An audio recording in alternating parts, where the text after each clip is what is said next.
ang mga kwento ng pag-ibig, kwento ng buhay, at kwento ng pag-asa dito sa Barangay Love Stories. Love Stories.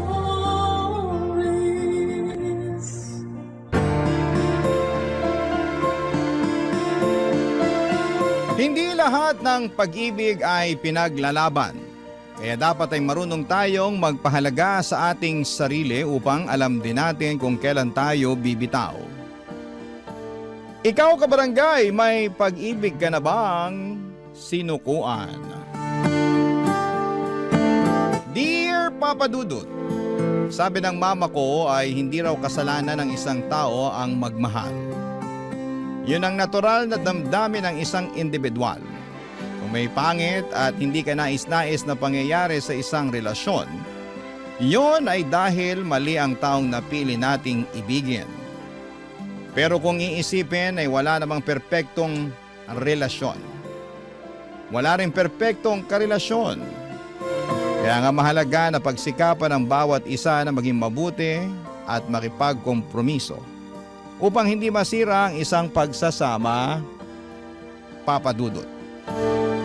Bago ko ipagpatuloy ang pagbabahagi ng aking istorya, ay gusto ko munang bumati ng isang maganda at mapagpalang tanghali sa mga kabarangay natin. Tawagin niyo na lamang po ako sa pangalang Camila, 32 years old, taga Malabon at avid listener ng Barangay Love Stories.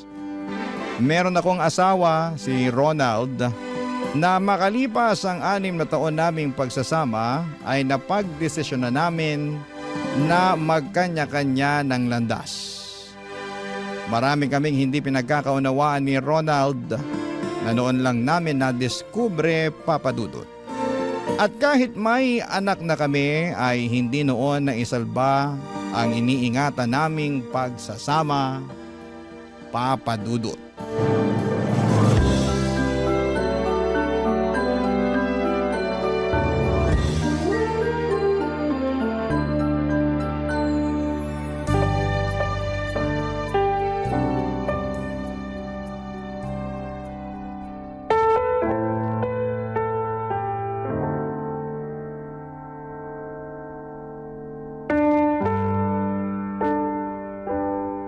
Alam mo, ayoko na.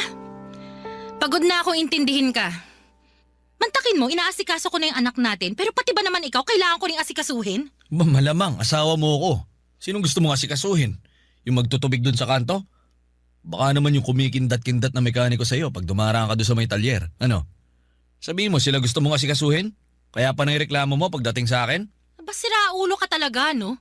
Paano naman napasok sa usapan natin yung mga taong yun? Wala. Gusto ko lang sila ipasok. Bakit? Masama? Tinatanong pa ba yan?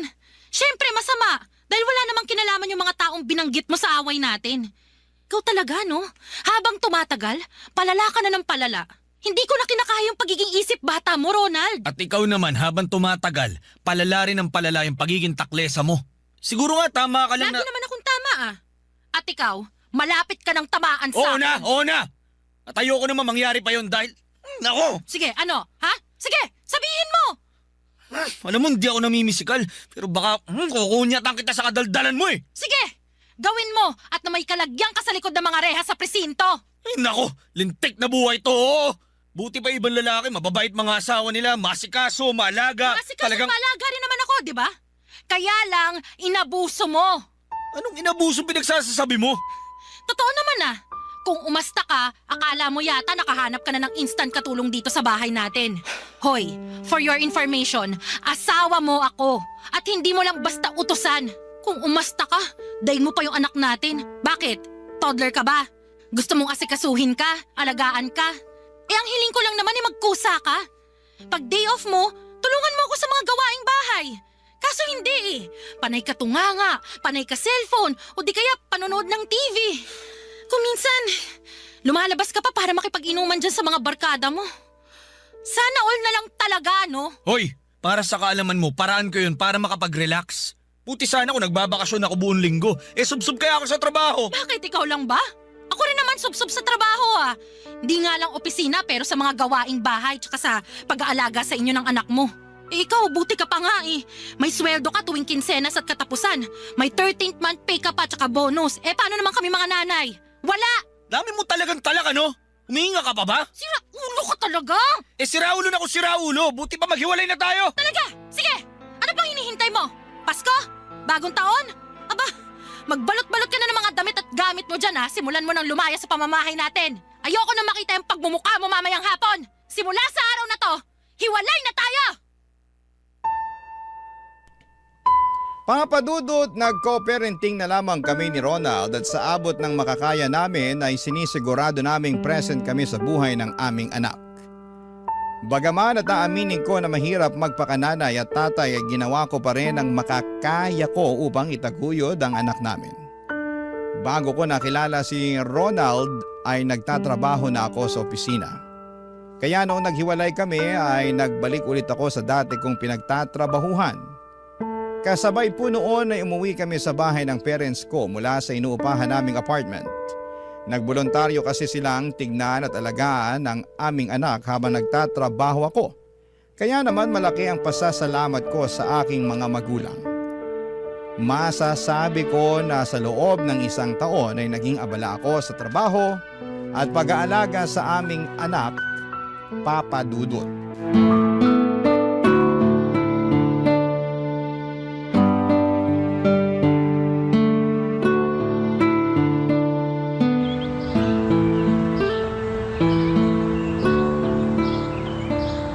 Yung sinabi mo, Ronald? Parang nabingi ako eh. Pwede bang pakiulit? Mila naman eh. Bakit pa ulit-ulit pa? At bakit hindi?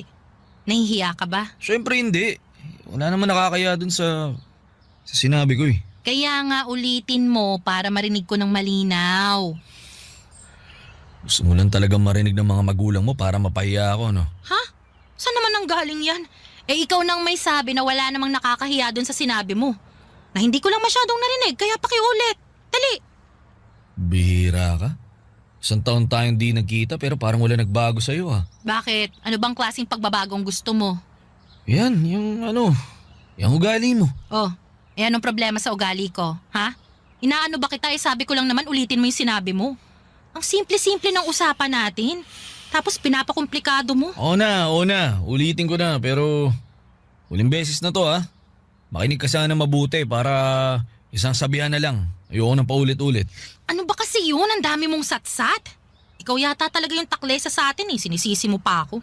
Naku. Ba't kasi kailangan pang gawin to? Pwede naman na hindi na lang eh. Hiwalay naman na tayo. Oo. Eh pero dahil nga nanay ka pa rin ng anak natin at nire-respeto pa rin kita. Wow. Mas... Pwede ba? Patapusin mo na muna ako. Sabat ka ng sabat eh. Para kang... Ano? Sige! Sabihin mo! Isip bata. 'Di ba? Ako'y sinasabihan mo niya noon. Huwag mo sabihin nagkapalit na tayo ngayon. Excuse me. Ikaw pa rin yun.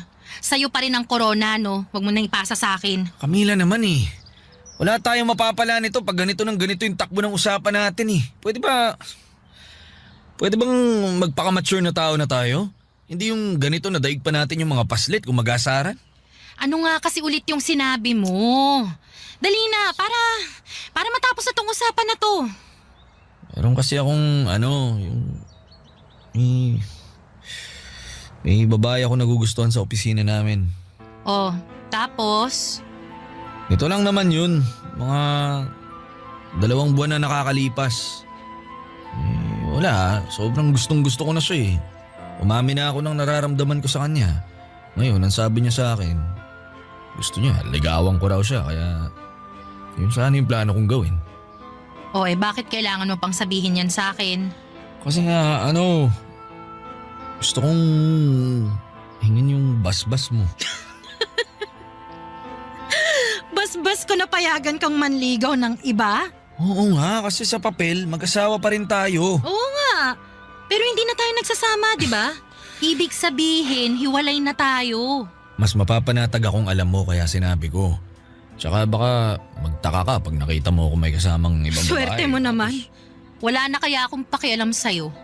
Yan, mabuti, nagkakalinawan. Malinaw pa sa sikat ng araw. Bahala ka na sa buhay mo. Gawin mo ang gusto mong gawin.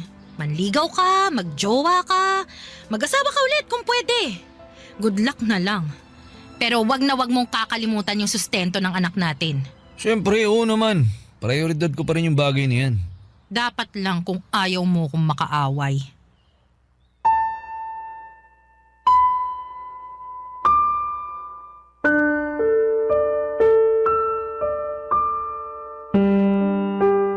Papadudot, aminin kong nagulat ako sa sinabi ni Ronald at sa pagpapaalam niya na gusto na niyang makipagrelasyon sa ibang babae.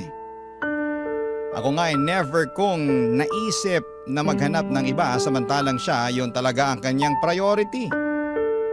At some point, akala ko ay hindi na ako maapektuhan dahil bato na ang puso ko at wala na akong pakialam sa dati kong asawa.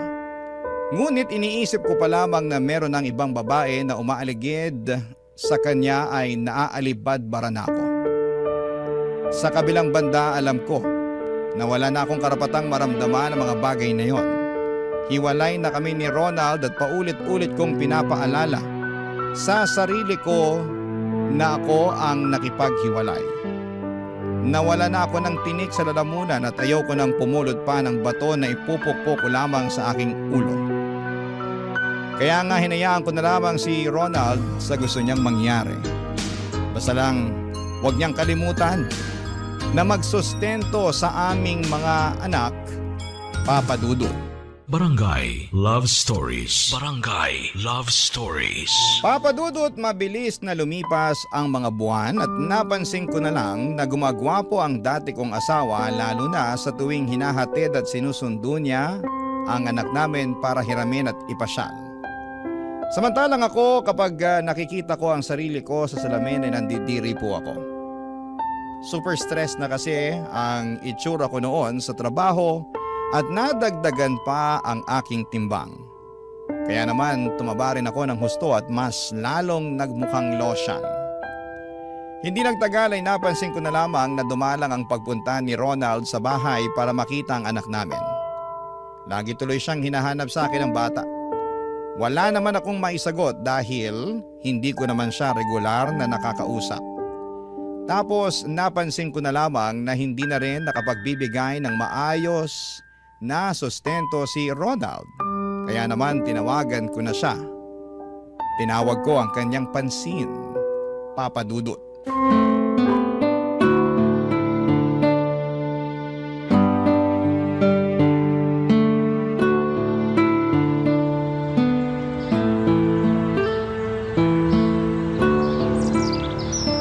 Aba, Ronald! Baka naman nagkakalimutan na tayo, ha? Kung oo, pues, ipapaalala ko lang sa'yo na 2 buwan nang kulang ang sustento mo sa anak natin. Salagay, ako nang ako tatapal nun? Meron din naman akong ibang pinagkakagastusan. Pasensya ka na, Camila. Ano kasi, may pinagkagastusan din kasi ako. Medyo biglaan, kaya yun, naapektuhan yung sustento ko sa anak natin. Hulaan ko, yung babae mo yan, no? Oo, hindi. Hindi. Ito naman. Ang isda na huhuli sa sariling bibig. Oo na, aminin ko na. Nagbakasyon kasi kami ng girlfriend ko sa Boracay. Pangarap niya kasi makapunta ron, kaya tinupad ko lang. Ayun, napagastos ako ng konti. Kaya Wala akong pakialam kahit sa Mars pa kayo pumunta o kung saang lupalo pa ng daigdig kayo makarating, Ronald. Ang linaw ng usapan natin nung nagpaalam ka sa akin na manliligaw ng ibang babae, di ba? Pumayag ako kasi Oo. wag kang magsalita, hindi pa ako tapos. Sorry. Intik kang kapal na mukha mong humarap sa akin ngayon tapos magdadahilan ka ng ganyang bagay. Saan magagawa ko kung yun naman talagang totoo? Di ba? Pinakaayaw mo sa lahat yung nagsisinungaling? Aba, sa lagay gusto mo pa yatang ako magpasalamat sa'yo sa pinagsasabi mong rason kung bakit kulang-kulang yung sustento mo sa anak natin? Ronald, ayos ka rin talaga, no? Huwag ka namang magalit. Nakikiusap na nga lang ako. Nag-uusap lang naman tayo ha. Sinong hindi magagalit? Sige nga, Babawi na lang ako sa anak natin. bumawi ka talaga. Dahil lagi kanyang hinahanap sa akin. Wala naman akong masagot dahil hindi ko naman alam kung saan ka hahagilapin. Sabihin mo nga sa akin, di kaya sinasabihan ka ng girlfriend mo na wag magsustento sa anak natin? Nabawasan mo yung binibigay mo para mapunta sa luho niya? Ano? Sabihin mo, tama ako, no? Oo, huwag ka naman magsalita ng ganyan. At bakit hindi? Sa karapatan ko naman yun bilang nanay ng anak natin, ah. Hindi naman ganun kasamang tao si Princess. Oo, princess naman palang pangalan. Mabait yun. Naiintindihan niyang may responsibilidad ako sa anak natin. Sa katunayan, siya pa nga yung nagsasabi sa akin na bumawi dahil nga naging abala ako sa ibang bagay nito nakalipas ng mga buwan eh. Anong ibang bagay pinagsasabi mo? Sa princess na yun ka naging abala, nakalimutan mo na ba? Antakin mo yun? Pinagpalit mo sa iba yung anak natin? Sobra ka naman. Sobra na kung sobra pero hindi mo ako masisisi kung yun ang nararamdaman ko. Eh sa'yo nang pinapakita mo magagawa ko ba? Basta, babawi ako sa anak natin kaya sana wag ka namang galaiti dyan. Huwag kang puro salita. Gawin mo kung ayaw mong ihabla kita sa pagiging pabaya at irresponsableng ama. Papa Dudut, ang totoo ay nagsiselos ako sa bagong karelasyon ni Ronald. Lalo na at nakikita ko kung paano siya pinapriority ng dati kong asawa. At kahit na pumayag ako noon na maghanap siya ng iba ay masakit pa rin sa kalooban ko na mas ginusto niyo pa rin na makipagrelasyon sa ibang babae kaysa ang ayusin ang kasal namin. Oo, sinabi ko na wala na akong pakialam kay Ronald pero hindi pa rin naman tumigil ang puso ko na mahalin siya. At kahit na hindi na kami nagsasama ay may kapiraso pa rin siyang bahagi sa puso ko. At ang anak na lang namin ang nakikita kong daan para mapanatili pa rin ang ugnayan namin ni Ronald sa isa't isa. Kaya naman binawasan ko ang pagiging bitsesa sa kanya.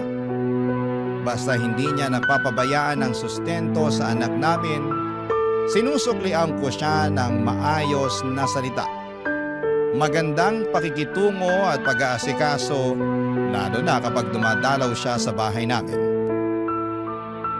Bukod doon ay nagsimula na rin ako mag-ayos ng sarili, nagpaganda ako para mapansin ako ni Ronald. Nagsimula na rin akong pumunta sa opisina ng dati kong asawa para hatiran siya ng mga luto ko. Kaya lang isang araw ay merong nangyari, Papa Dudut.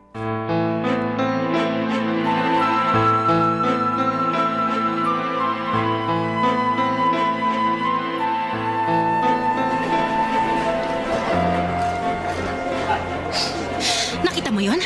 Narinig mo ba yun? Ako pa talaga, Ronald! Ako pa talaga yung tinawag na kabet ng princess na yon. Oo, narinig ko nga at nakita ko rin ang ginawa niyang panunugod sa'yo. Ang kapal naman ng mukha niya. Baka nakakalimutan niya ha, mag-asawa pa rin tayo. Oo, hiwalay na tayo pero may bisa pa rin ang kasal natin. Kaya wag siyang umasta na akala mo nakuha ka niya na sa amin ng anak natin. Pinagsabihan ko na siya. Pinakalma kaya sana ikaw naman ang kumalma. Medyo nakakahiya na kasi. Nagtitingin na tayo ng mga tao. Sigurado magiging laman na naman tayo ng chismis dito. Wala akong pakialam kahit na maging headline pa tayo sa dyaryo. Ang gusto ko ay ipamukha mo sa babae mo kung saan siya dapat lumugar. Camila, please. Huminahon ka. Huwag ka na magsisigaw kasi takaw atensyon eh. Pinagtitinginan na tayo. Sa trabaho ko to. Opisina namin to. Ano na lang ang magiging reputasyon ko pagkatapos ng gulong to?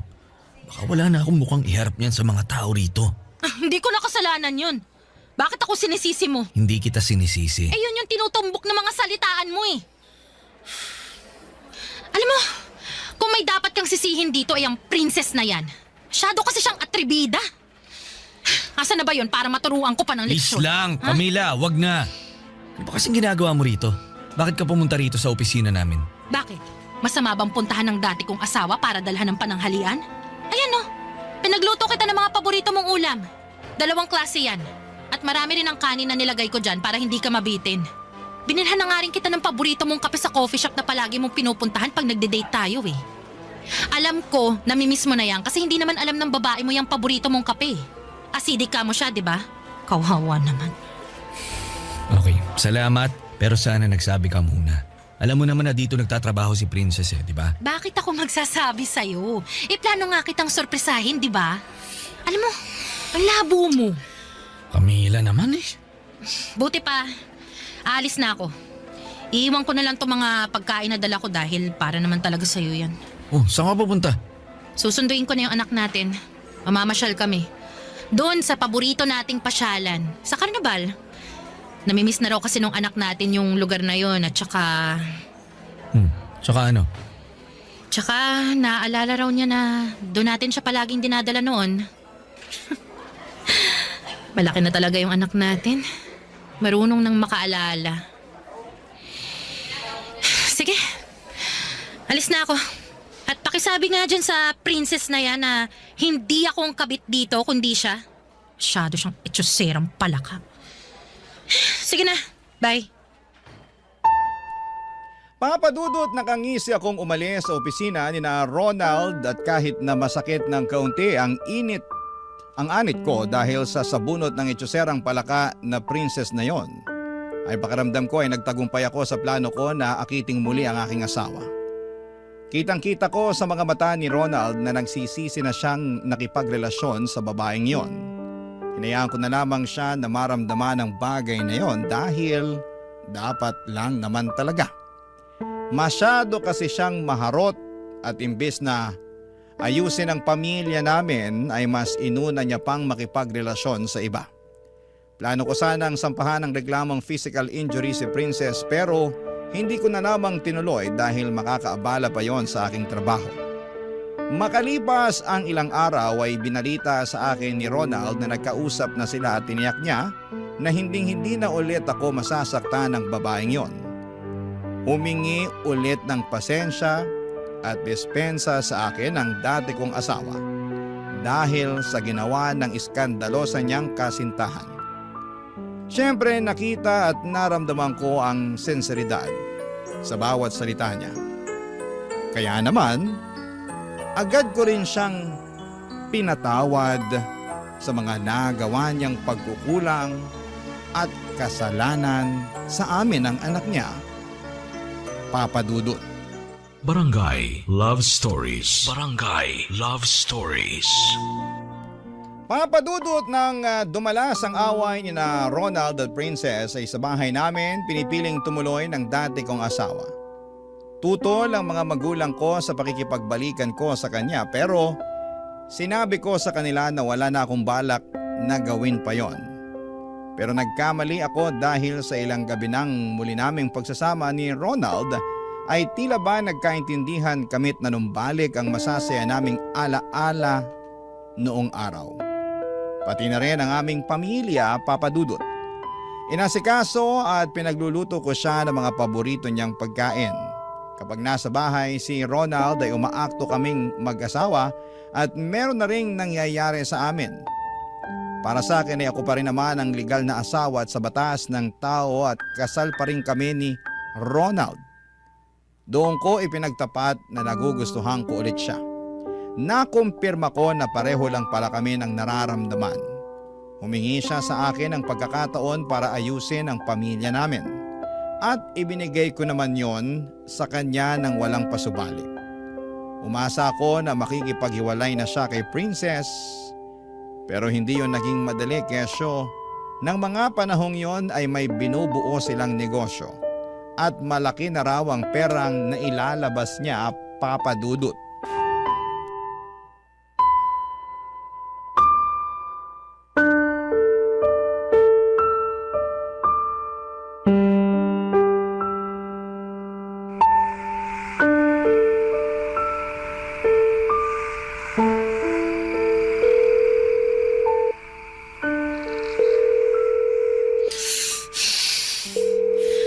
Ronald, ano ba? Kanina pa ako tawag ng tawag sa yung kumag ka. Bakit pa hindi mo sinasagot yung cellphone? Kalimutan mo na yatang may anak kang naghihintay sa'yo ngayong araw eh.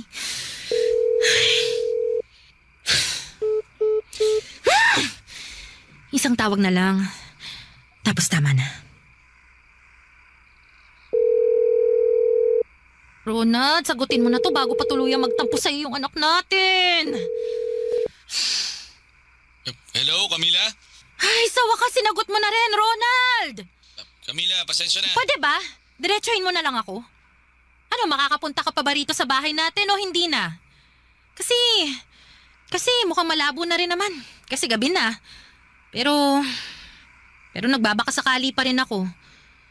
Para sa kaalaman mo, no, gising pa yung anak natin. At andun lang siya sa sala, kasama ang lolo't lola niya, dahil kanina ka pa niya hinihintay. Diba nangako ka sa kanya na tuturuan mo siyang mag-basketball tsaka magbisikleta ngayong araw? Oh, ano nangyari dun sa pangako mo? Yun na nga eh. Mukhang mukhang di na ako makakapunta ngayon dyan kaya pakisabi na lang sa anak natin, pasensya na. Ronald naman.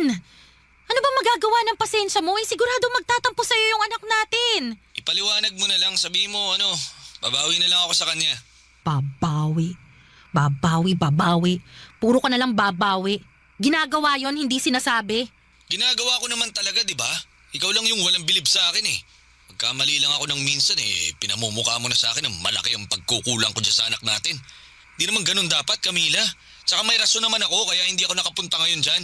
Tsaka kaya hindi ko rin agad nasagot yung tawag mo. Oh, sige. Sabihin mo, ano yung rason mo, Aber? Si Princess. Sinasabi ko na nga ba eh. May kinalaman na naman yung babaeng yan. Oo, pero kasi kailangan niya nga talaga ako. Ha? At bakit? Ano nangyari sa kanya? Tumawag sa akin yung mama niya. Sinugod daw nila si Princess sa ospital dahil mataas ang lagnat. Dehydrated din siya. At hanggang ngayon hindi pa rin nagigising. Kaya nga hindi ako makaalis dito eh. Ayoko naman siyang iwan. Pasensya ka na, sorry. Sorry kung inuna ko siya kaysa sa anak natin. Pero hindi naman ibig sabihin nun hindi ko na mahal ang anak natin. Oy, ano palang ibig sabihin nun? Halata naman kung sino ang pinili mo, di ba? Kung sinong mas mahalaga sa'yo. Yun nga lang, kamalas-malasan, hindi yun yung anak natin. Emergency naman kasi yun nangyari. Tsaka baka nakakalimutan mo, girlfriend ko pa rin si Princess. Wow ha. Salamat sa pagpapaalala. Camila, pasensya ka na talaga. Buti pa. Sige na, buti pa ibababa ko na tong tawag. Mag-usap na lang tayo bukas kasi hinahanap na ako ng parents ni Princess eh. Mukhang baka nagising na siya. Salamat sa Diyos. Sandali lang. Huwag mo kong baba ng tawag. Nag-uusap pa nga tayo eh. Ronald! Bye. Lintik talagang babae yun. Masyadong mapapel. Ito namang si Ronald na to. Masyadong uto-uto. Ay, nako. Bagay nga sila. Papa Dudut, wala na ako nagawa matapos akong babaan ng tawag ni Ronald. Napakagat na lamang ako sa aking pang-ibabang labi upang pigilang maiyak. Pakiramdam ko kasi ay mas pinili niya si Princess kesa sa amin ang anak niya. At wala naman akong magawa dahil nakatali pa rin siya sa relasyon nila. Kahit na ako ang totoong asawa at kasal pa rin kami sa papel, lumalabas na sa aming dalawa ni Princess ako ang kabit na nakikihati lamang sa atensyon ni Ronald. Nasaktan po ako, oo Papa Dudut. Mas matindi pa yung sakit na nararamdaman ko noong nakipaghiwalay ako sa asawa ko. Lumiit din ang tingin ko sa aking sarili pero hindi ko pa rin magawang sawayin ang aking puso na lalong mahulog sa dati kong asawa.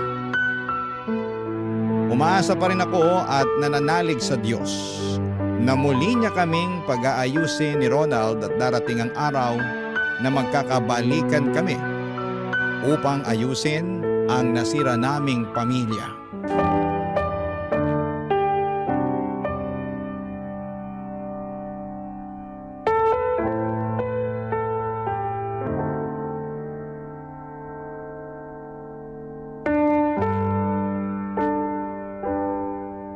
Anong ibig mong sabihin na...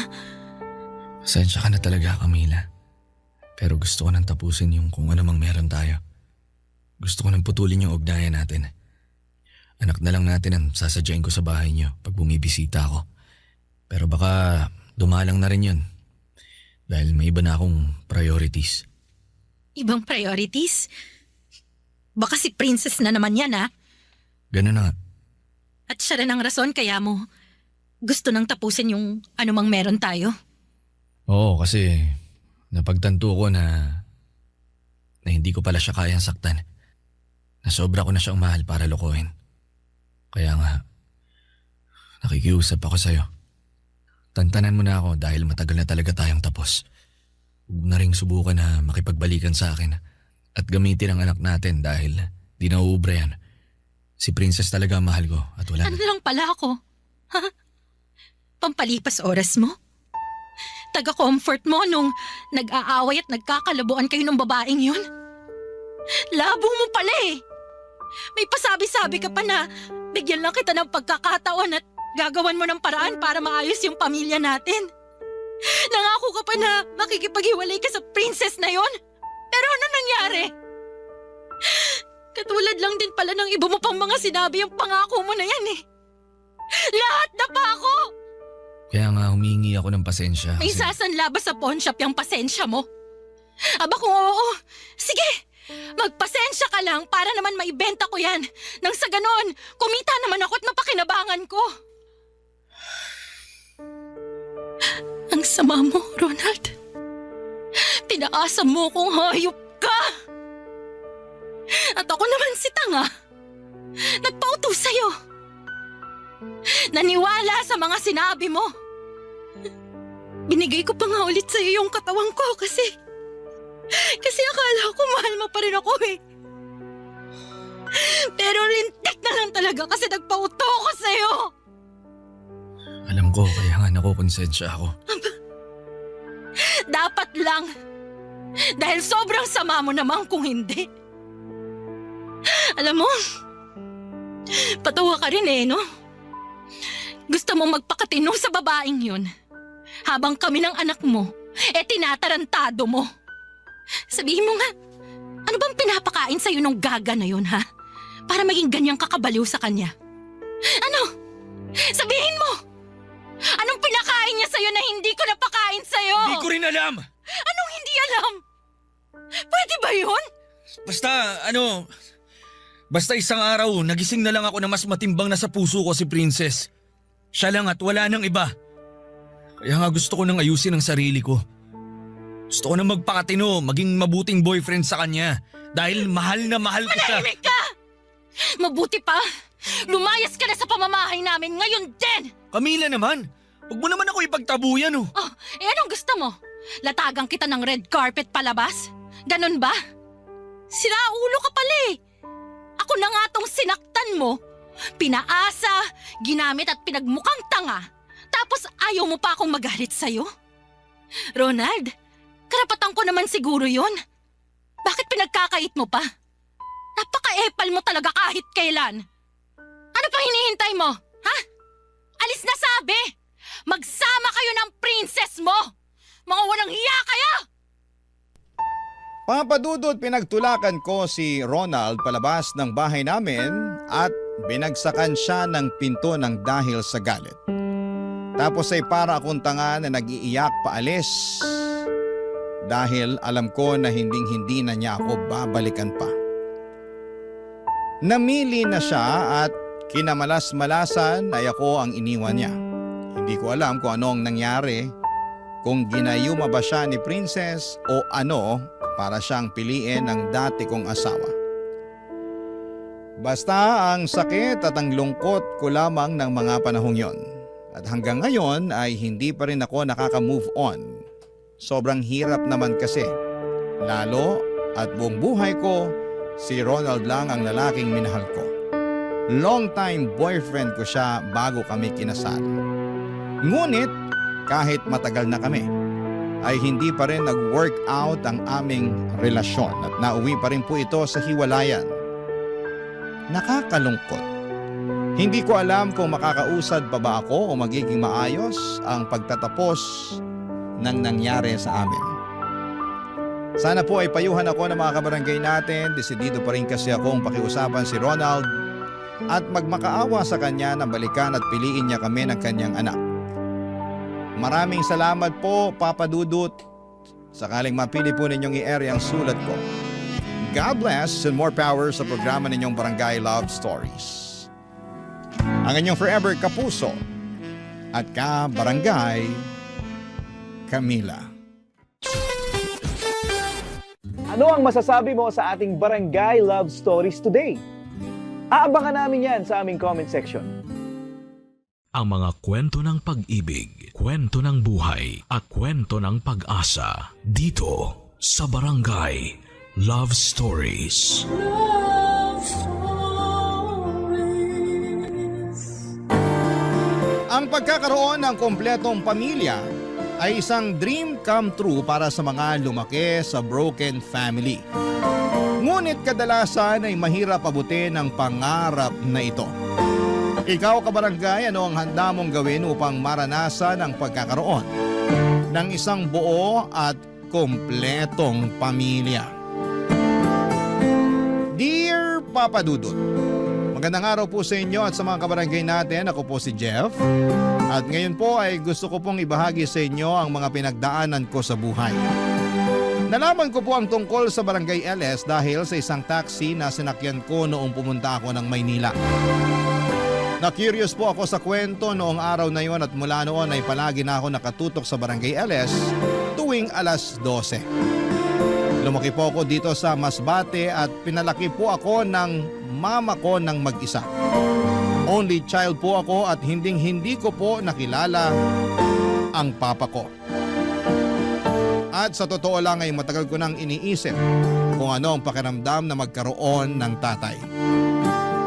Kahit po ganoon ay naging maayos naman ang buhay ko dahil si mama po ay hindi nagkulang sa akin sa pagmamahal at pag-aaruga. Siya lang po ang naging gabay ko sa buhay. At dahil doon ay nakapagtapos ako ng pag-aaral at may small business rin po ako na karinderya ni mama dito sa Masbate. Sobrang mahal ko po ang mama ko at napakalaki ng utang na loob ko sa kanya. Ngunit syempre ay hindi ko maiwasang magtaka at magtanong tungkol sa papa ko. Noong bata pa po ako ay wala akong nakitang larawan o kahit na anong alaala tungkol sa papa ko. Tuwing tinatanong ko po si mama ay kadalasan ay nililihis niya ang usapan. O kaya naman ay binibigyan niya ako ng malabong sagot. Isang bagay na hindi ko po malilimutan ay noong sinabi ni mama sa akin na matagal na raw silang hiwalay at baka patay na raw ang papa ko. Pero wala namang kasiguraduhan yon kasi pati siya ay hindi rin po alam kung nasaan ang papa ko. Minsan po ay naisip ko kung ano kaya ang pakiramdam na magkaroon ng isang buong pamilya.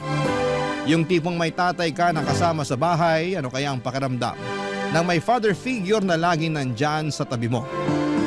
Dahil po sa buong buhay ko ay si mama lang talaga ang kasama ko. Kaya't hindi ko po maiwasang isipin na sana'y magkaroon din ako ng pagkakataong makilala ang tatay ko. Noong naging young adult na po ako ay hindi ko po makakalimutan ng isang malalim na usapan na naganap sa amin ni mama tungkol sa papa ko. Sa totoo lang ay sa tingin ko po ay yun na ata ang pinakamahabang usapan namin ni mama na tungkol sa papa ko. Hindi ko pa nakakalimutan na nangyari ang usapang yon pagkatapos kong mamalengke Papa Dudut.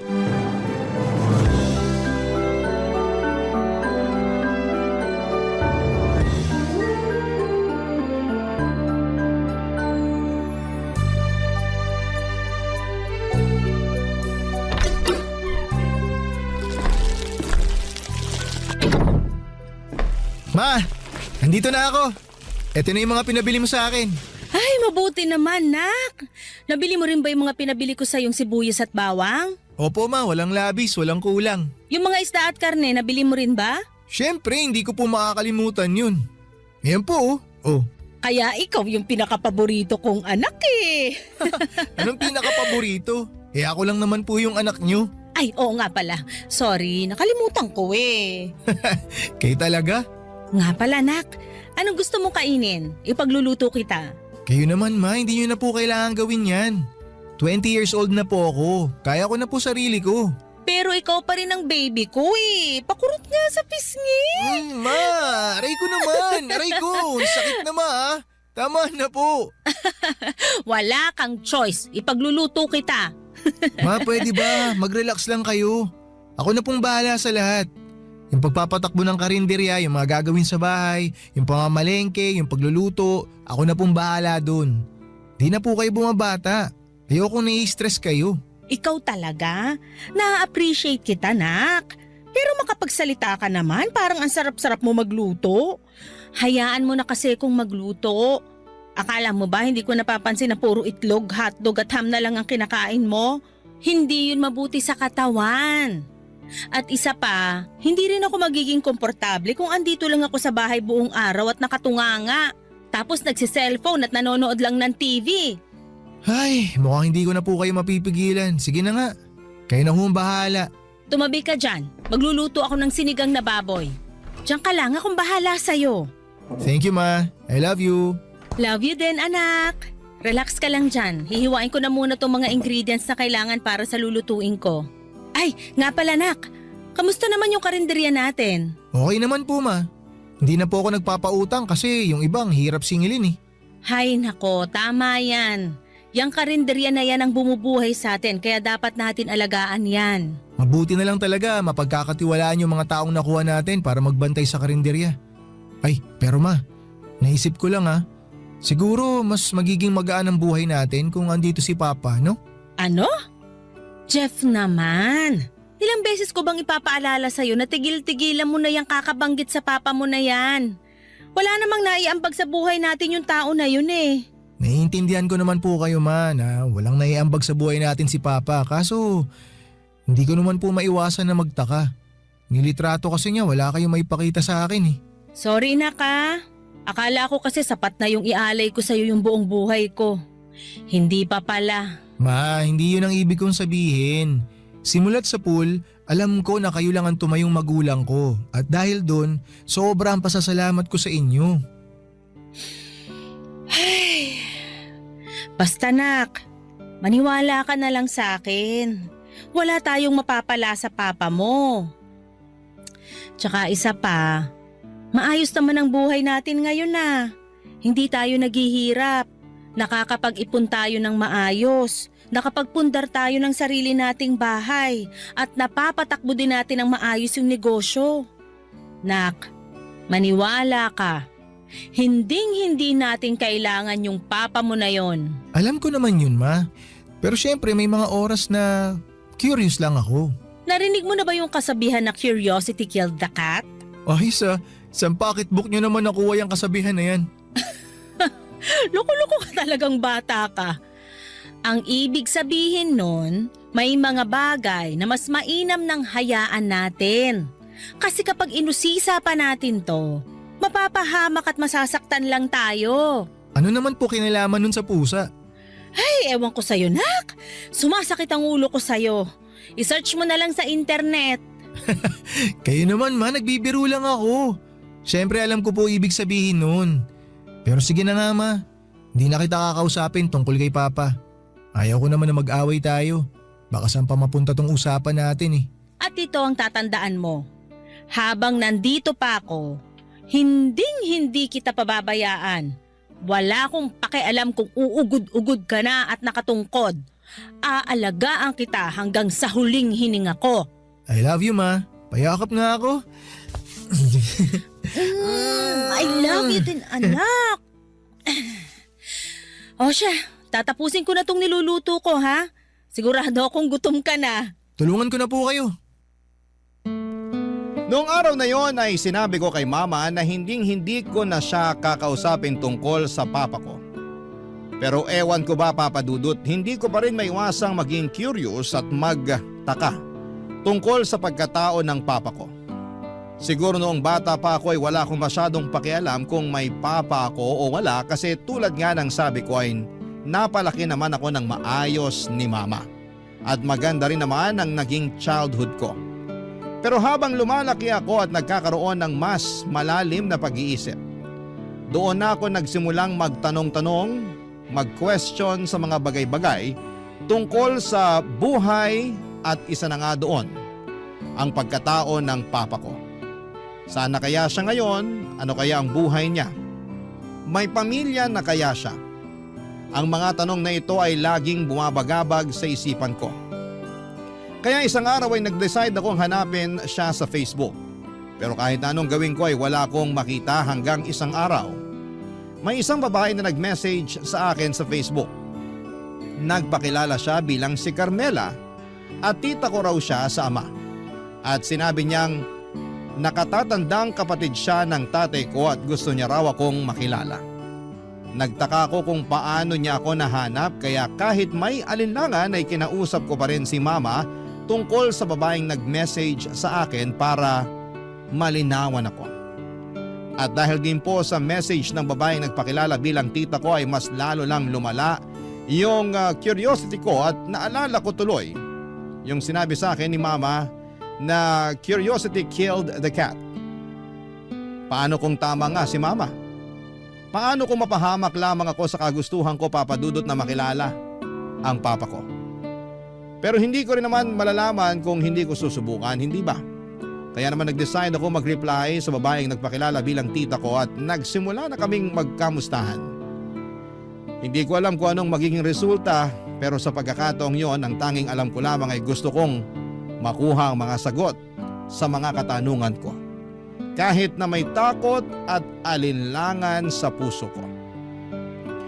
Sa totoo lang po ay sobra akong nagdalawang isip na kausapin ulit si mama tungkol sa nagpakilalang tita ko raw sa ama. Kasi alam ko na ayaw talaga ni mama tuwing kinakausap ko siya tungkol sa papa ko kasi tuwing nagtatanong ako tungkol sa papa ko ay palagi siyang nagbubuntong hininga at halatang halata ang bigat sa kanyang mukha. Sa totoo lang ay isa din po yun sa mga dahilan kung bakit gusto kong makilala ang papa ko. Kasi gusto kong malaman kung bakit gano'n na lamang ang galit ni mama sa kanya, Papa Dudut.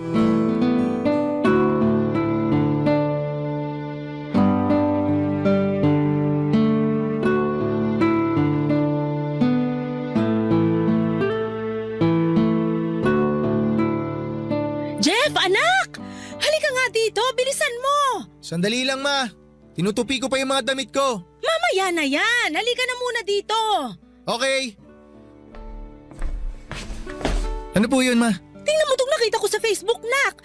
Mag-end of the world na daw bukas. Mama naman, wag po kayo nagpapaniwala sa mga ganyan. Fake news yan. Anong fake news? Kayo talagang mga kabataan ngayon, wala kayong kinatatakutan. Tigilan nyo nga ho yung kaka-cellphone nyo ma. Mas lalo kayong ninervyusin yan eh. Sandali nga. Paano mo nalaman kung fake news to o hindi? Yun na nga may. Sobrang convincing na mga fake news ngayon. Hindi nyo na alam kung ano yung totoo o peke. Sige na nga. Titigilan ko na muna tong kaka-cellphone ko. Nak, pakicharge nga to. Sige ma, akin na. Thank you, Nak. Tama ka. Mas lalo lang akong kinakabahan sa mga nababasa ko sa Facebook. Ma, Ano yun, Nak? may gusto po sana akong ikwento sa inyo. Ano yun? Kaso baka magalit kayo eh. Mas magagalit ako kung hindi mo sasabihin. Sige na, ano ba yon, ha? May nag-message kasi sa akin sa Facebook. Carmela daw po yung pangalan niya. Sabi niya, tita ko raw po siya. Siya raw yung nakatatandang kapatid ni Papa. Jeff, i-block mo na yan. Wala kang magandang mapapala dyan. Ma, 20 years old na po ako. Siguro naman panahon na para kwentuhan niyo ako tungkol kay Papa, di ba? Sapat na yung alam mong buong pangalan niya.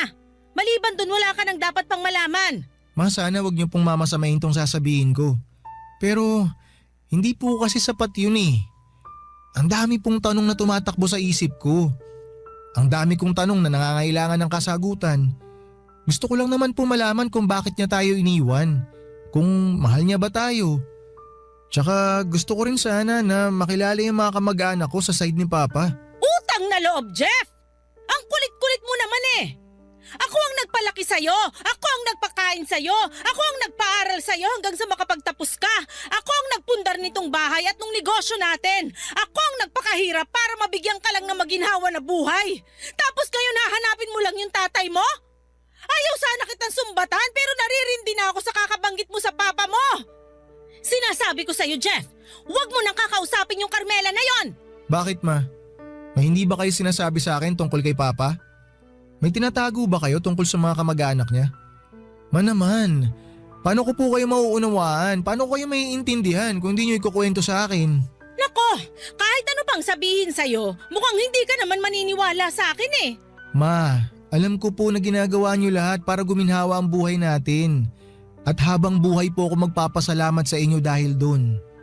Pero ma, dapat maintindihan niyo rin na tao lang po ako. Normal lang po sa akin na magtanong tungkol sa mga bagay na deserve ko naman pong malaman. Jeff, anak, makinig ka. Wala ka pang 1 taon nung iniwan tayo ng tatay mo. Naglaho na lang siya na parang bula. Hindi kita maintindihan, nak. Bakit mo naman gustong makilala yung ganong klaseng tao? Kung may listahan lang ng mga walang kwentang tao sa buong mundo, sigurado ako na mangunguna yung papa mo sa listahang yon. Yun lang po ba talaga ang alam niyo, ma? Yung tungkol kay Tita Carmela po, may alam po ba kayo? Hoy, wag mong tatawaging tita yung taong yon. Alam mo kung anong pinagsisisihan ko sa buong buhay ko? Sising-sisi ako na pumayag ako na dalin mo yung last name ng tatay mo. Ay, ma, gusto ko po kayong tulungan. Tsaka gusto ko pong maintindihan kung saan po nanggagaling yung galit nyo kay Papa at kay Tita Carmela. Huwag mo na akong kulitin, Jeff. Matutulog na ako. Man naman please. Kausapin nyo naman po ako. Matutulog na ako. Kung ayaw mo makinig sa akin, bahala ka sa buhay mo.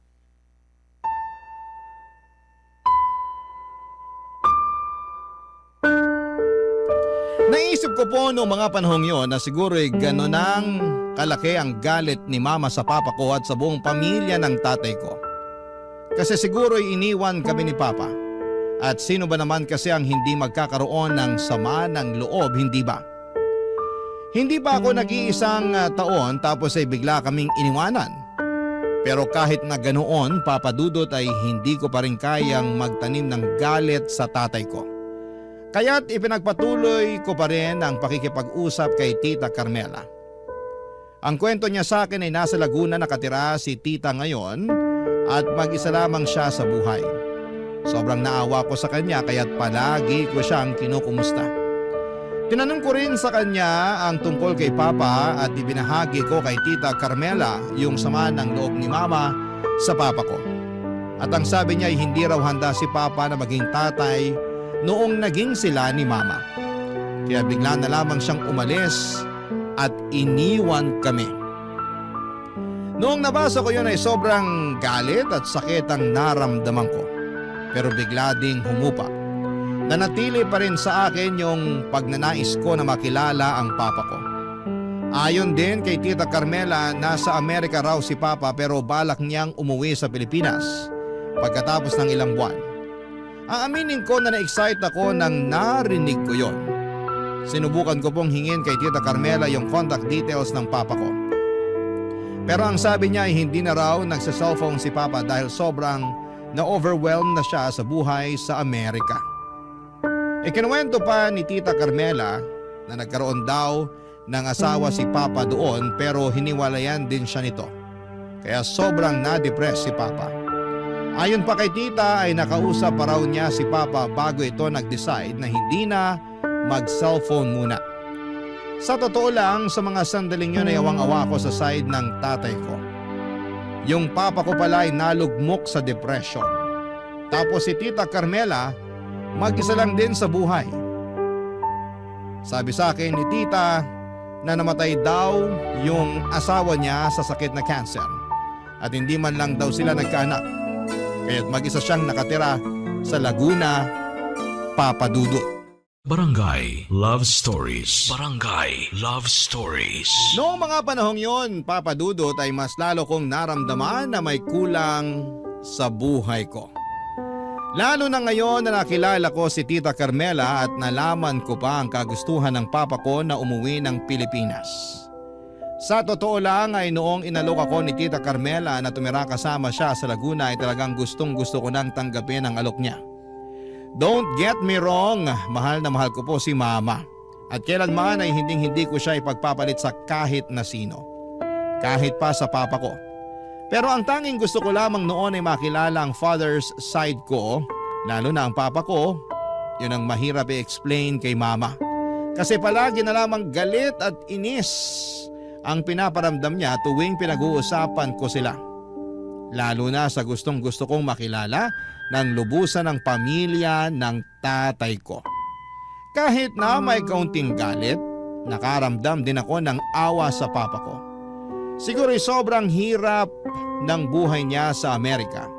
Kaya siya humantong sa puntong ayaw na niyang gumamit ng cellphone. Hindi ko man makontak ang Papa ko, at least nandyan si Tita Carmela para tulungan ako hanggang sa magkakita kami ng Papa ko. Sobrang pasasalamat ko noong time na yon na dumating si Tita Carmela sa buhay ko. Sa panahong hindi ko inaasahan. Naisip ko rin na baka eto na ang sign mula sa Diyos. Para sa akin na makilala ko na ang Papa ko at matulungan akong makita ang mga sagot sa mga tanong ko tungkol sa kanya. Pagkatapos ng ilang linggo ay tinipon ko ang lahat ng lakas ko para sabihin kay Mama na luluwas ako ng Laguna at pansamantalang titira kay Tita Carmela. Alam ko po noong time na yon na tiyak na magagalit si mama. Kung galit na siya tuwing binabanggit ko ang tungkol sa tatay ko, paano pa kaya kapag nalaman niyang nagtatangka akong lumuwas ng Laguna at manirahan sa tita ko? At isa pa po, aaminin ko na medyo nababagot na rin ako sa buhay sa Masbate. Kaya siguro panahon na rin para pumunta ako ng Laguna. Pero sa totoo lang ay namumroblema talaga ako noon kung paano ko ipapaliwanag kay mama ang bala ko. Pakiramdam ko ay para akong sasabak sa isang laban na wala namang armas. Pero kinalaunan ay naglakas loob pa rin po ako na sabihin sa kanya ang plano ko na lumuwas papunta ng Laguna at makilala ang father's side ko, Papa Dudut.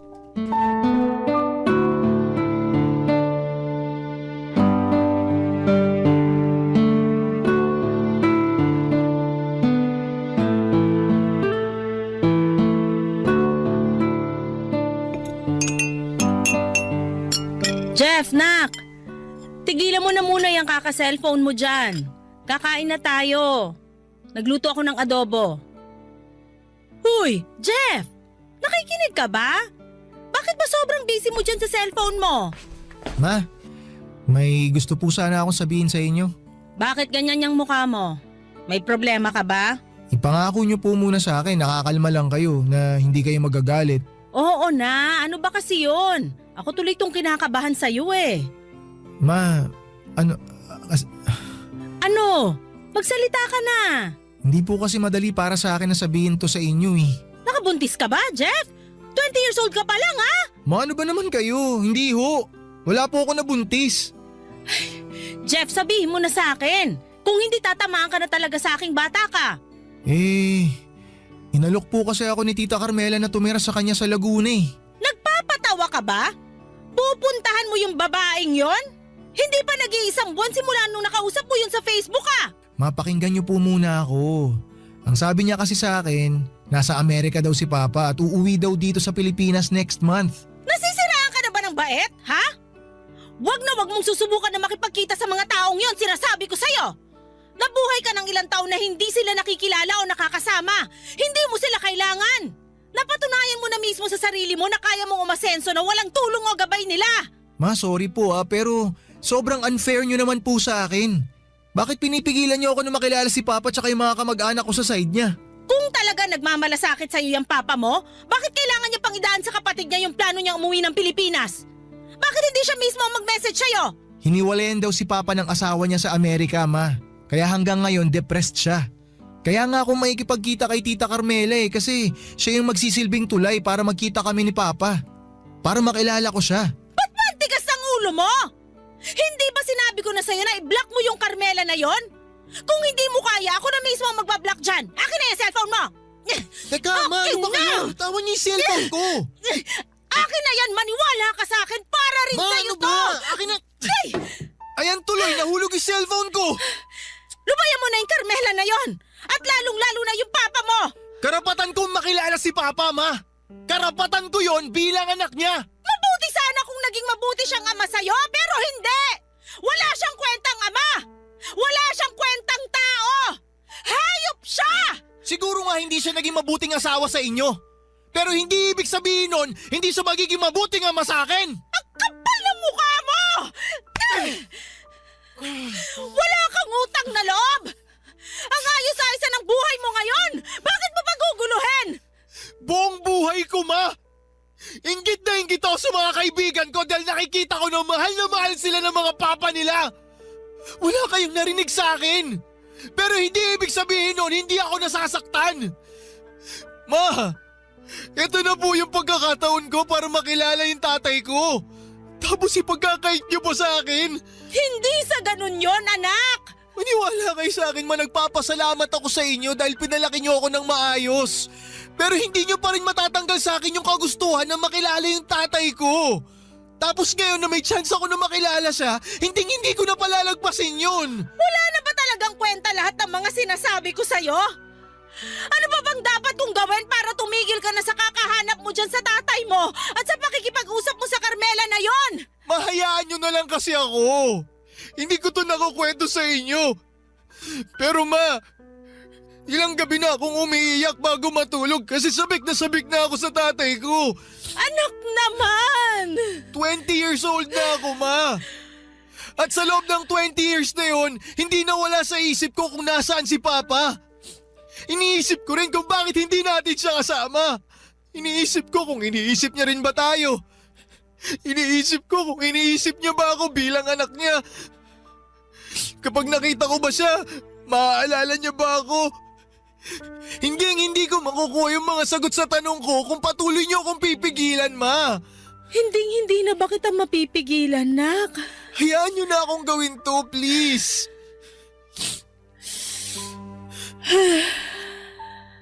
Sige na. Pumapayag na ako. Totoo, ma? Pumapayag ka na? Oo. Pumapayag na ako.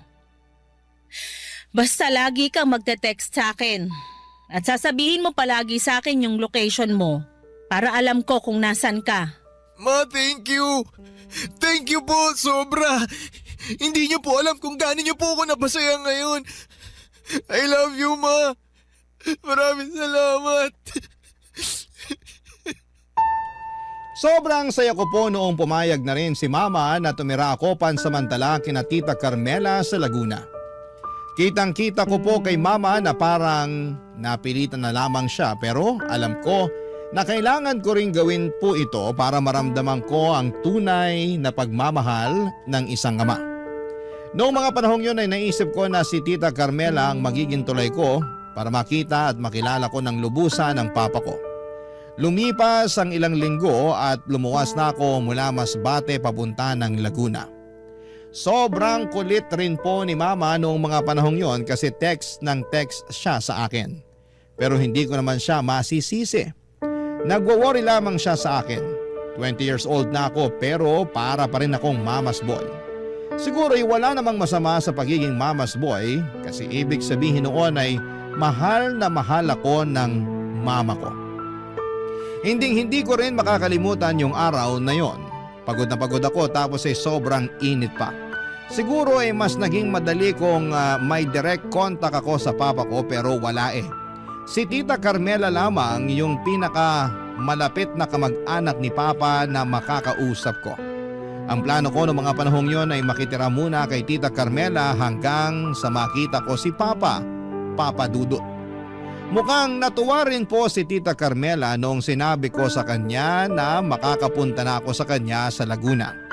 Binigay niya sa akin ang address niya at hindi ko po makakalimutan yung araw na yon kasi habang hinahanap ko ang bahay ni Tita Carmela ay tawag si Mama sa akin noong mismong araw na yon.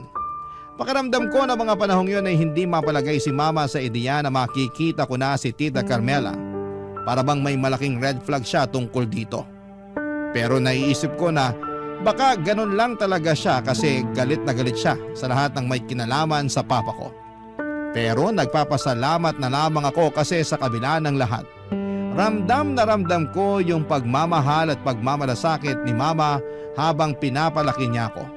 Siguro ay may mga pagkakataon talaga na gagawin mo ang lahat para makuha ang kasagutan sa mga katanungan mo. Siguro ganon talaga tayo. Bilang mga tao paminsan-minsan ay naghahanap tayo ng mga bagay na wala tayo. At ginagawa talaga natin ang lahat para ma-fulfill ang curiosity natin sa lahat ng bagay, Papa Dudut.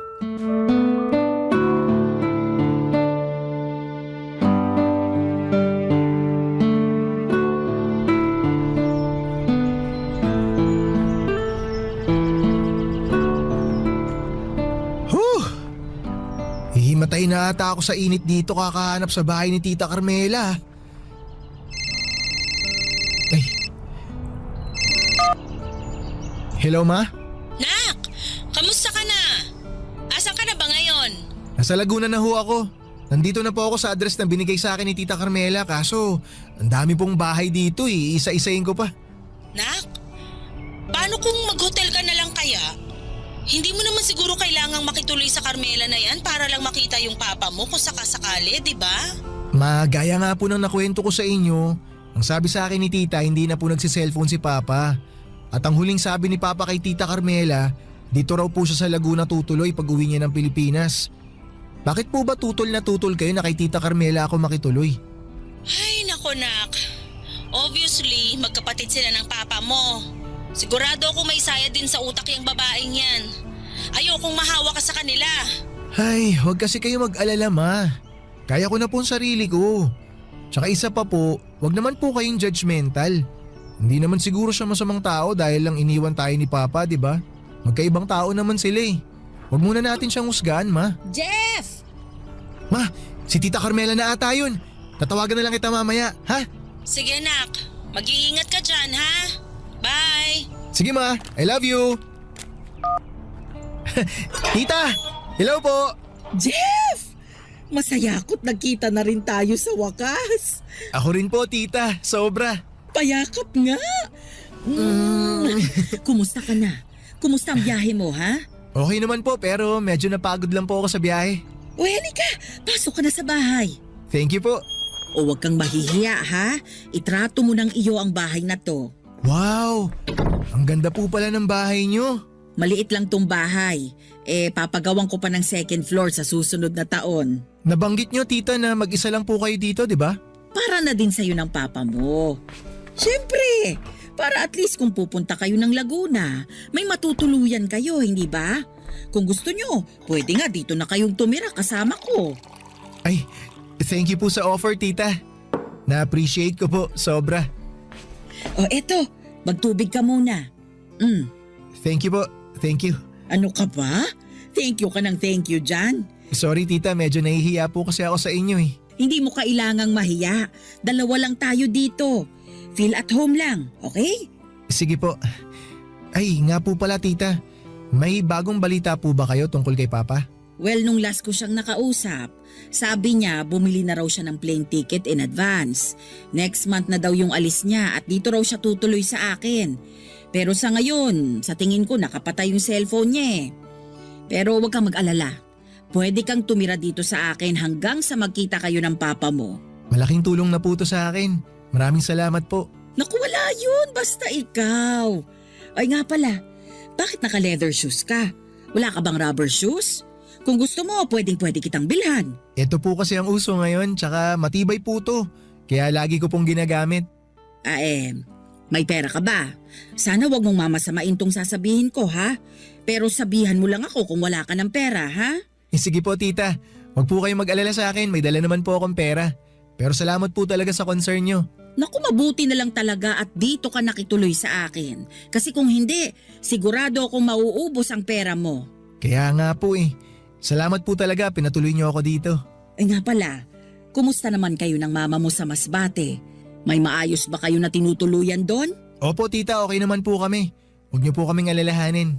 Yung mama mo nga pala, nagkita na kami niya ng isang beses noong sila pa ng papa mo. Hindi ba niya naikwento sa'yo? Hindi po eh.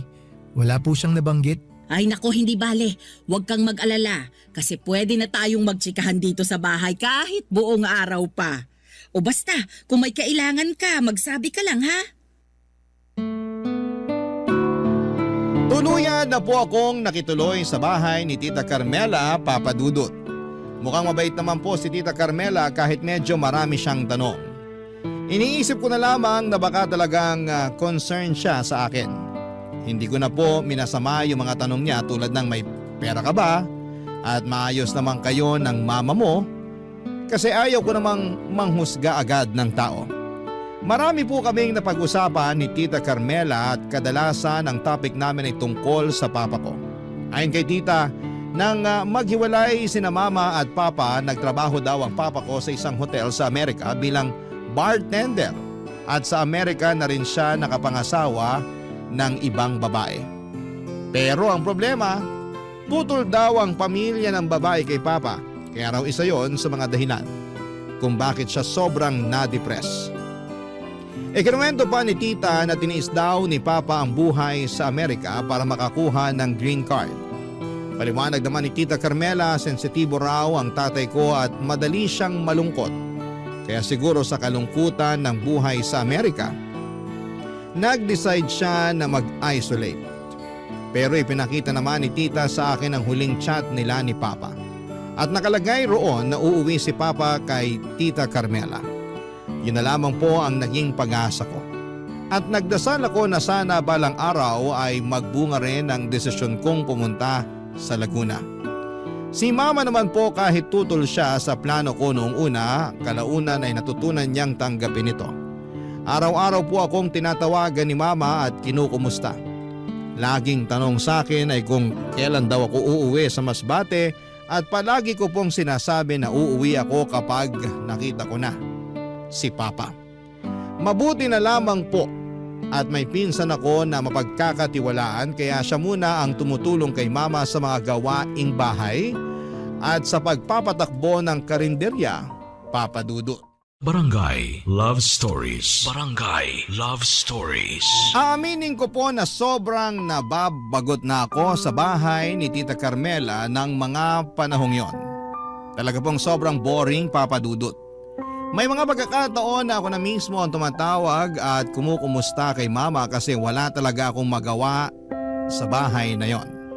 Si Tita Carmela naman ay kadalasan ay nasa kwarto lamang niya nagsi-cellphone o kaya ay nanonood ng TV.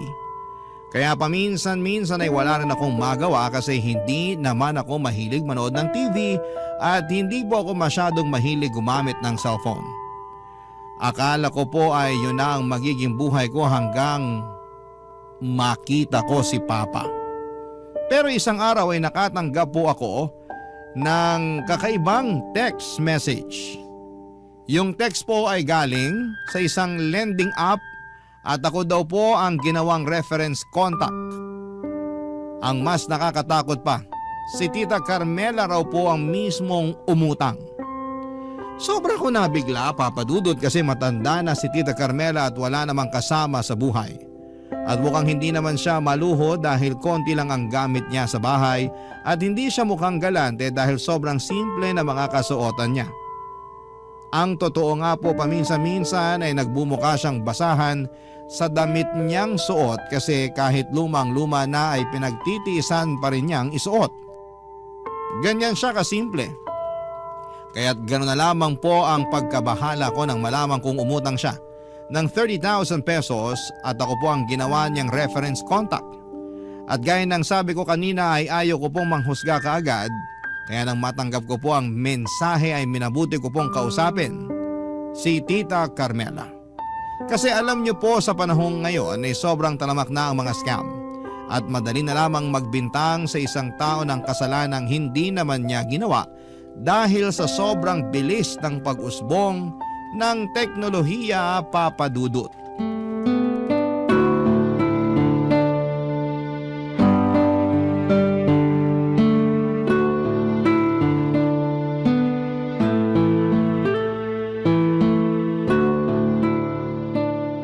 Tita?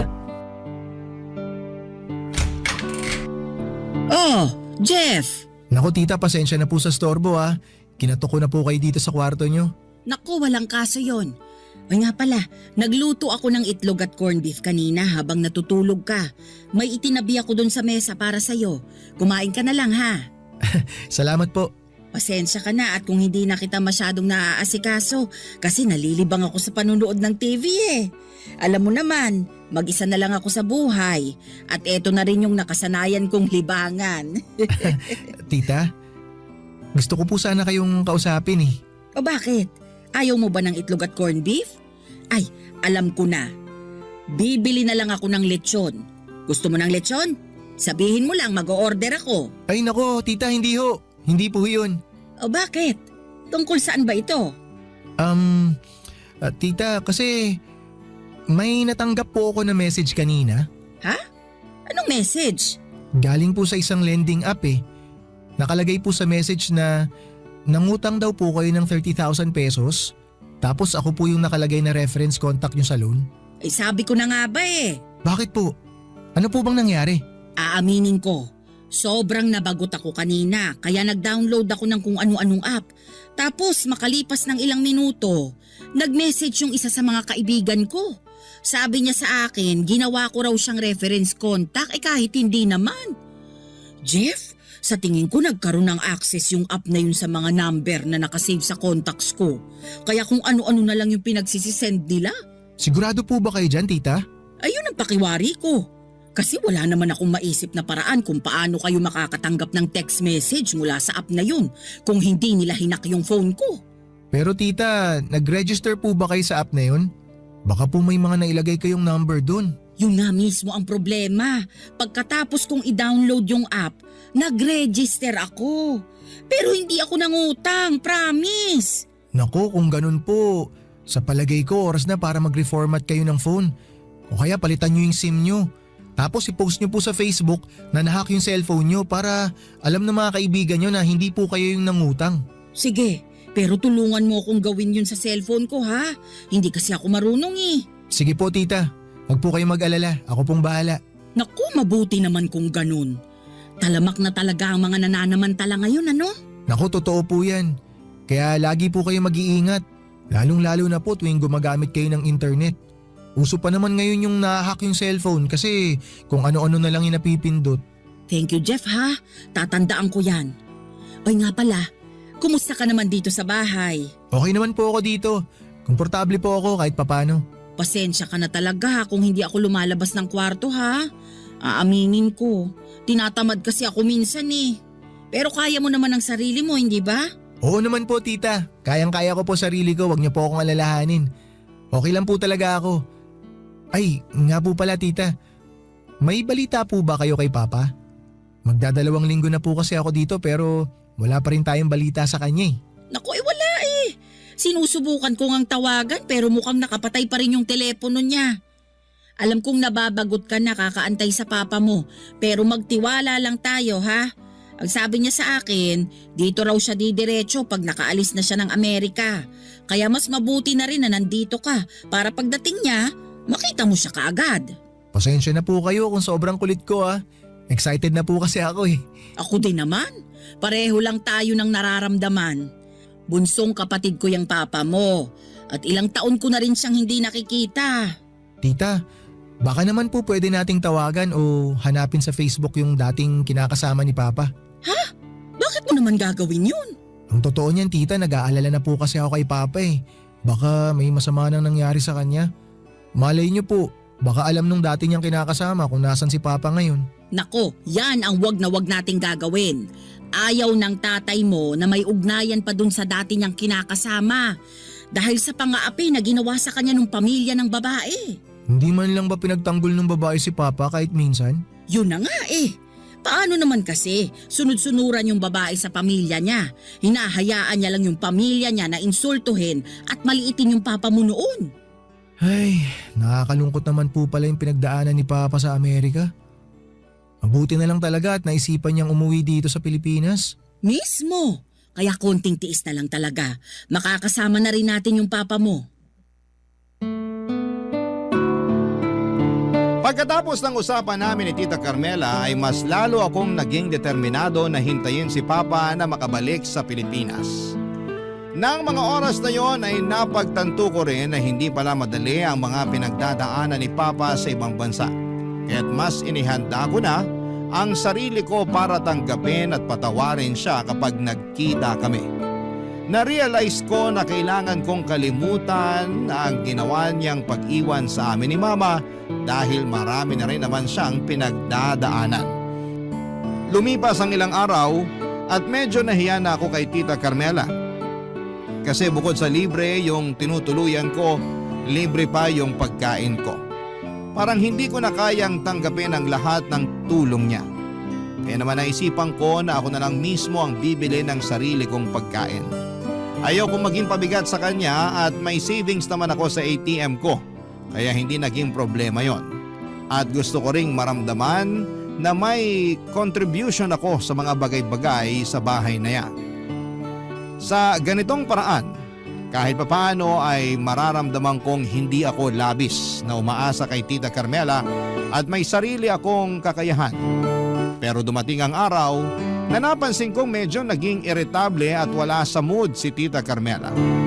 Hindi ko siya masyadong maintindihan at sa bawat araw na lumilipas, ramdam ko ang pagbabago sa kanyang pag-uugali. Tuwing sinusubukan ko siyang kausapin ay hindi na siya lumilingon sa akin at parang may iniiwasan o may hindi siya gustong iparating. Minsan ay bigla na lang siyang tumatalikod at pumapasok sa kwarto niya nang walang paalam. Na para bang ayaw niyang makipag-usap. Ganito siya ng halos 1 linggo at ako'y nag-worry na. Hindi ko alam kung ano ang nangyayari o kung may dahilan siya para magbago ng ganito. Palibas ay medyo hindi ko rin siya kayang tanungin ng diretsyo, kaya't pinili ko na lamang na maghintay at obserbahan siya. Kaya nung isang araw na umalis siya sa bahay para mamalengke, naisipan kong sorpresahin siya. Nais ko sanang ibalik ang kabutihang loob na ibinigay niya sa akin. Pinili ko na maglinis ng buong bahay at gusto ko siyang mapatawa, mapagaan ang pakiramdam at maramdaman niyang may taong nagmamalasakit din sa kanya. Tulad ng malasakit na ibinibigay niya sa akin. Habang abala ko naglilinis ay naramdaman ko ang kahalagahan ng mga maliliit na bagay na nakakatulong upang maging magaan ang samahan. Habang nag-uusap kami ni Mama sa telepono at patuloy na naglilinis, doon ko matutuklasan ang isang bagay na hindi ko po inaasahan.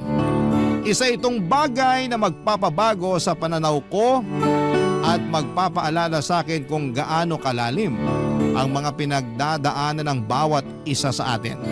Pati na rin si Tita Carmela. Sa pagkakataong yun ay isang tanong at pahayag mula kay Mama ang magpapadali sa pag-unawa ko sa mga nangyayari at magbubukas ng isang bagong pinto ng realisasyon sa puso ko.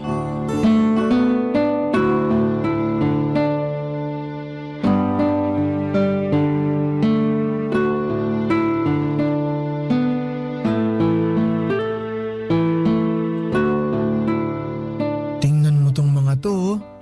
Nako, ano ba naman tong mga gamit ni Tita Carmela? Nagkalat na dito tas ang alikabok pa. Pero di bale, lilinisin ko na lang. Ay. Hello, Ma? Nak, kamusta ka na dyan? Okay naman po ako, Ma.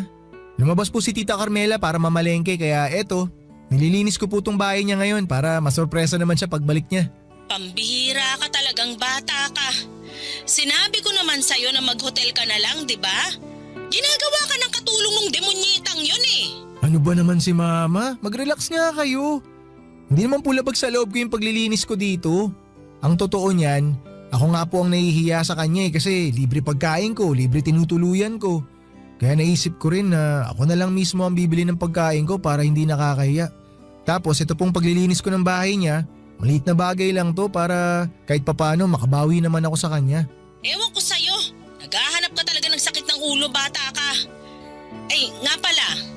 Yung lending app na nag-text sa'yo nun, nagte-text pa rin ba hanggang ngayon? Hindi na po, Ma. Ewan ko lang ha. Pero sa totoo lang, wala pa rin akong tiwala sa babaeng yon. Kayo naman, Ma. Paano kung nagsasabi naman ng totoo yung tao? Na talagang nahack yung cellphone niya. Hay nako, Jeff. Hindi ako pinanganak kahapon. May pakiramdam ako na may utang na hindi nababayaran yung bruhang yon. Hayaan nyo na, Ma. Wala naman na ako natatanggap na text galing sa app na yun eh. Kaya okay na. Nak, Jeff, okay ka lang? Bakit bigla kang inubo? Ano ba kasi mga pinagagagawa mo dyan? Okay lang ako, Ma. Masyado lang kasi maalikabok tong drawer ni Tita dito sa sala. Nililinis ko lang po. Tigilan mo na nga yan. Huwag niyo na ako intindihin, Ma. Nababagot kasi ako dito eh, kaya hayaan niyo na ako. Bahala ka na nga. Hey, anyway, Nak, napatawag nga pala ako kasi may hihingin akong pabor sa'yo. Ano po yun, Ma? Manghihiram lang sana ako ng 2K sa'yo. May parcel kasi ko na paparating. Okay lang ba? May cash kasi ko dito kaso may paggagamitan pa ako kaya naisipan kong babayaran ko na lang yung delivery through online banking. Kala ko naman kung ano, wala pong problema. Bubuksan ko lang tong banking app ko tapos padala ko na agad sa inyo yung pera. Salamat, Nak. Saan ba yung banking? Ayan. Okay, wait lang, Ma. Ano to? Oh, bakit? Anong problema? Ay, ipapadala ko na po sa inyo yung 2K, Ma. Sandali lang. O yan, Ma. Sent na po. Thank you, Nak. Love you. Huwag kang mag-alala. Babayaran din kita pagbalik mo, ha? Sige, Ma. Tawagan ko na lang po kayo mamaya. Tapusin ko na po itong paglilinis ko dito para makapagpahinga na rin ako. Sige anak, ingat ka dyan. Bye!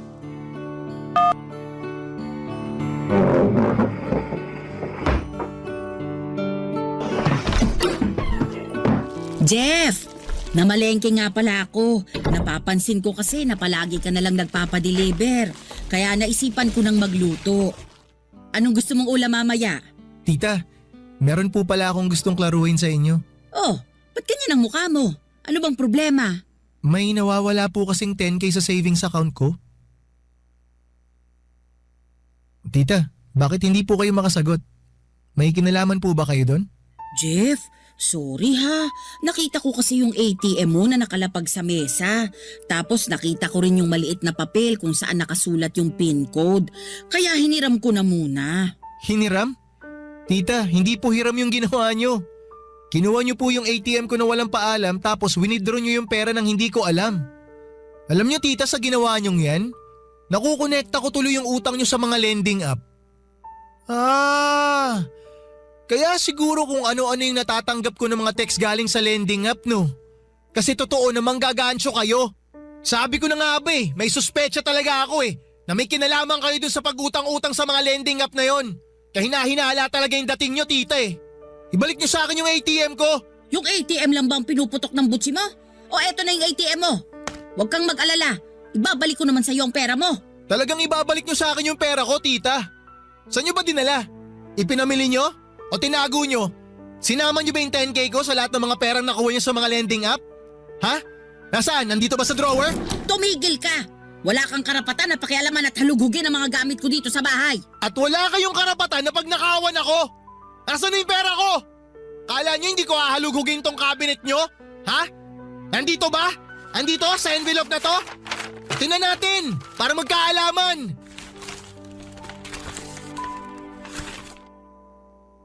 Tita, ano to? Bakit may death certificate si Papa dito? Jeff, kaya kong ipaliwanag yan. Makinig ka muna sa akin. Sige, makikinig ako. Simulan nyo na magpaliwanag. Ano ibig sabihin nito? Jeff, yung papa mo kasi, matagal nang patay. Matagal na siyang patay? So all this time niloloko nyo lang pala ako? Ano ba talagang intention mo sa akin, ha? Bakit ka nagpanggap na buhay pa si Papa? Bakit mo ako pinapunta dito sa Laguna kung patay naman na pala yung tatay ko? Wala naman pala ako mapapala sa'yo. Ano ba talagang balak mo sa akin? Sumagot ka! Ang totoo niyan, gusto lang talaga kitang makita at makilala. Kaya ako nagpanggap na buhay pa yung papa mo. Hindi ako naniniwala sa'yo. Kung ako sa'yo, wag mo nang dagdagan yung mga kasalanan mo. Magsabi ka na kasi ng totoo. Bastos kang bata ka. Hoy, tsahin mo pa rin ako. Wala kang karapatan na bastusin ako ng ganyan. Ang lakas naman ng loob mo. Gusto mo na respetuhin pa rin kita? Matapos mo akong lokohin? Simula pa lang kinuwento ko na sa'yo kung gaano ako kasabik na makita yung tatay ko. Pero yung pala matagal na siyang patay. Niloko mo ako. Pinaglaruan mo ako. Sinamantala mo yung kahinaan ko. Bakit ginawa mo sa akin yun? Sinabi ko naman sa'yo, di ba? Gusto lang kitang makasama. Yun lang yun. Maniwala ka naman sa akin. Napakabasura niyang dahilan mo. Napakawalang kwenta. Aalis na ako. Hindi na ako magpapaloko sa'yo. Yung 10K na kinuha mo sa akin, sa'yo na yon. Abuloy ko na sa'yo yon. Pero makinig ka sa sasabihin ko. Bago ako umuwi sa amin, magsasampa ako ng reklamo para maparusahan yung katulad mong manggagancho!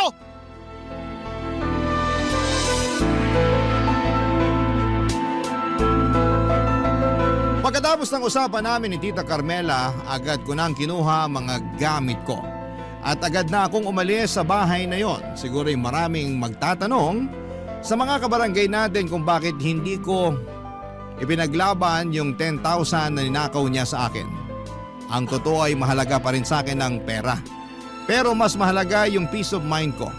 Kasi kadalasan ay nakukuha ko lamang yung peace of mind na sinasabi ko kapag umalis ako sa mga sitwasyon na nakakagalit at nakabibigat sa pakiramdam ko.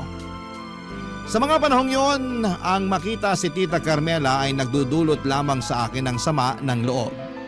Kinabukasan ay umuwi ako ng Masbate at ikinuwento ko ang lahat kay Mama ang mga nangyari. Doon ko nalaman ang lahat-lahat. Sinabi ni Mama na ang dahilan kung bakit sila naghiwalay ni Papa ay dahil nalaman niyang pinagnanakawan siya ni Papa. At ang dahilan kung bakit hindi niya ito sinabi sa akin noon ay dahil ayaw niyang magbago ang tingin ko kay Papa. Gusto raw ni Mama na isipin ko na iniwan kami ni Papa, kesa isipin ko na manggagancho ang Papa ko. Grabe ang pagsisisi ko noon dahil hindi ko pinakinggan si Mama. Kung sana mula pa lang ay nakinig na ako sa kanya, hindi na sana ako naloko pa ni Tita Carmela. Sa totoo lang, kahit pinagsinungalingan ako ni Tita Carmela, nabuhay pa raw si Papa at kahit kinuha niya ang pera ko nang hindi ko alam ay tahimik ko na siyang pinatawad at pinilit na kalimutan. Ang tanging gusto ko lang talaga ay mawala na ang koneksyon ko sa side ng Papa ko. Kahit yung detalye ng pagkamatay ni Papa ay wala na sana akong balak alamin kasi gusto ko lang talaga na makapag-move on. Lumipas ang mga buwan at naging masaya at mapayapa na ang buhay namin ni Mama. Mas lalo kong natutunan na magtiwala at maging masunurin kay Mama. Hanggang isang araw na curious ako at ni-research ko si Tita Carmela sa internet. Dito ko po nalaman na may karma palang dumating sa kanya. Hindi man agad-agad pero dumating din. Nalaman ko na nakulong siya dahil matagal na siyang involved sa isang scam at nalaman ko rin na nakalibing na pala si Papa sa Negros Occidental. Hindi ko na inalam pa ang mga detalye kung bakit sa Negros inilibing si Papa at kung gaano nakatagal nang gagatso itong si Tita Carmela. Ipinagpapasa Diyos ko na lamang po ang lahat ng kasalanan nila. Ang importante lang sa akin ay ayokong madamay sa karma nila at masaya na ako at kontento sa piling ni Mama. Maraming salamat po at binigyan niyo po ng pagkakataon na maibahagi ang isang bahagi ng buhay ko sa inyong programa. Ang inyong forever kapuso at kabarangay, Jeff. Barangay Love Stories. Barangay Love Stories. Ano ang masasabi mo sa ating Barangay Love Stories today? Abangan namin ang sagot mo sa comment section. Barangay LS 97.1. 97.1. Forever. Number 1.